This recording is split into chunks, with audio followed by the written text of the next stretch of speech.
niece was 11 years old.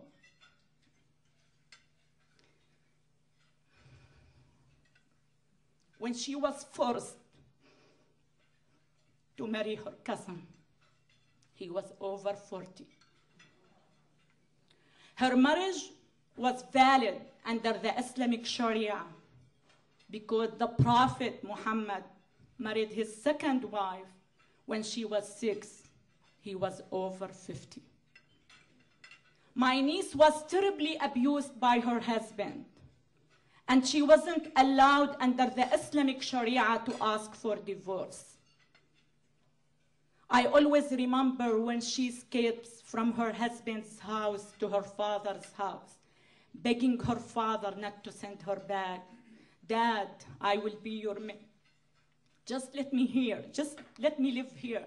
He would say it's a shame for a woman to leave her husband's house without his permission.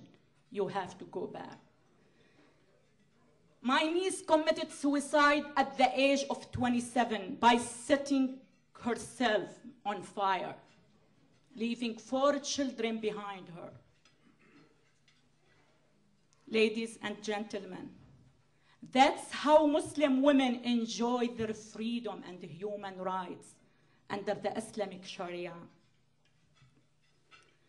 When I was working in a small village as a medical doctor, a woman in her late 30s came to my office complaining of some symptoms. An examination revealed she was 3 months pregnant. As soon as I told her the news, she collapsed on the chair and began to scream, to smack her face.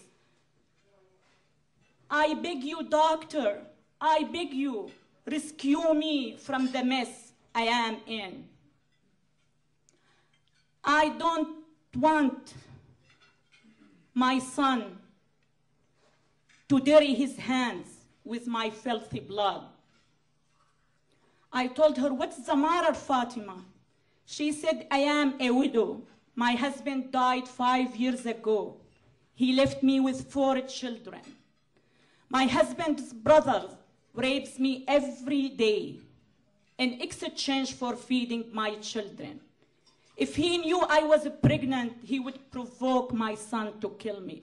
My son is very young. I don't want him to dirty his hand with my filthy blood. I deserve to die.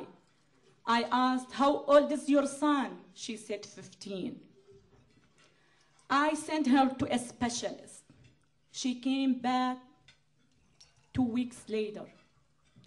She looked terrible, pale and very sick. I said, what's wrong, Fatima? She said, I came back to thank you, doctor. I got rid of the fetus, but I almost died. I asked, what was wrong? She said, the doctor performed the operation to remove the fetus without sedating me.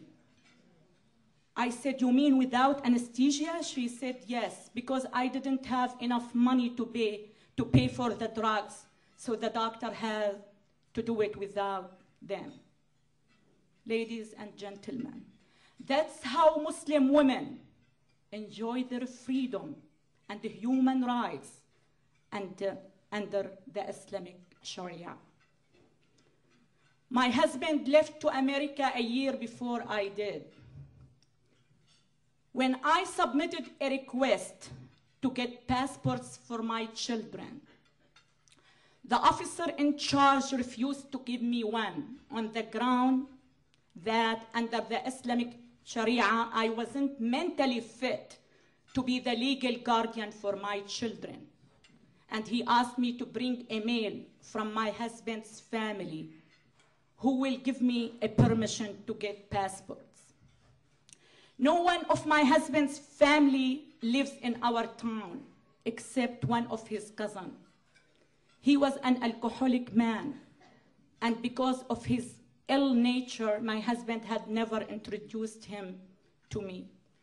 To make a short story, a very long story short, I went to his house bribed him with 50 Syrian pounds, which equal to $1. He agreed to do it. When I left the passports building, I had the passport in my hand, but a sharp pain seized my heart. As a medical doctor, I am not mentally fit to be the legal guardian for my children, but a drunken man with no moral worth is considered to be. Ladies and gentlemen, that's how Muslim women enjoy their freedom and human rights under the Islamic Sharia. And that's how you are going to enjoy your freedom and human rights when Islam takes over.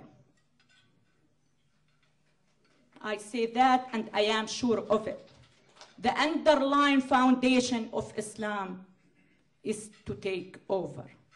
As David said, nobody believed Hitler that he was going to do what he promised to do.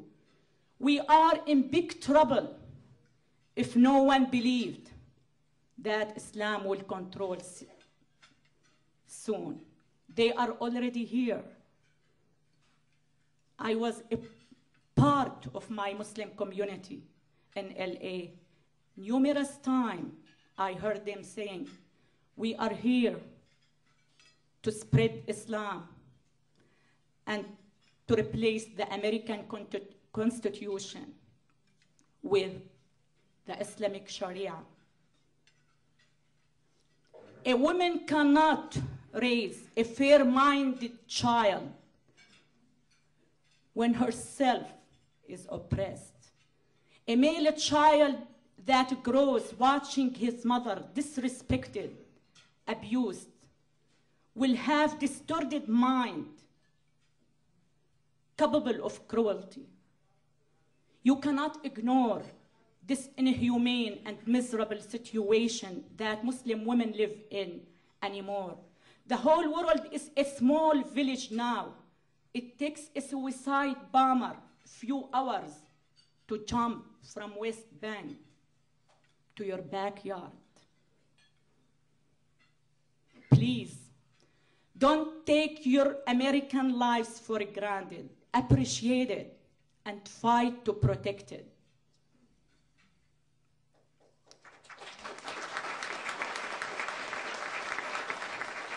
When I was living in the Middle East,